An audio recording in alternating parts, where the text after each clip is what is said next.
அண்ணன் ரோபோ சங்கர் தன்னுடைய தனித்திறமை காரணமாக சின்னத்திரை தொடங்கி வெள்ளித்திரை வரைக்கும் தனக்கென தனி முத்திரை பதித்தவர். எதிரியே இல்லாத ஒரு மனிதர் உலகத்தில் இருக்கிறார்னா அது ரோபோ சங்கர் தான். எல்லாரையும் அரவணைத்து எல்லோருடையும் நல்ல முறையில் பழகக்கூடிய ஒரு மிக சிறந்த பண்புமிக்க ஒரு பண்பாளர். அவரு அந்த சின்ன வயசுல அது உடற்பயிற்சி செய்து அந்த ரோபோவாக வந்த முதல் ரோபோவே அவர் தான். அதன் பிறகு எத்தனையோ கல்லூரி மேடைகள்ல கலை நிகழ்ச்சிகள்ல 196 நாடுகள்ல தமிழர்கள் இருக்காங்க. அவர் தம் இல்லங்களிலும் உள்ளங்களிலும் எல்லா இடத்திலும் எத்தனையோ கோடி மக்களை சிரிக்க வைத்த ஒரு மனிதர் இன்று எங்களை எல்லாம் கலங்க வைத்திருக்கிறார். அவருடைய மறைவு கலைத்துறைக்கு ஒரு பேரிழப்பு.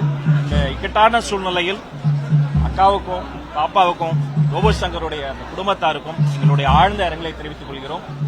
அவர் இன்னும் ஒரு பெட்டர் பிளேஸ்ல இருக்கிறாரு. அங்க இருக்கவங்களே அவர் இன்னும் இதே போல மகிழ்வார் நான் எதிர்பார்க்கிறேன். அண்ணனுடைய ஆன்மா சாந்தியடைய என்னுடைய வேண்டுதலை தெரிவிக்கிறோம். நன்றி.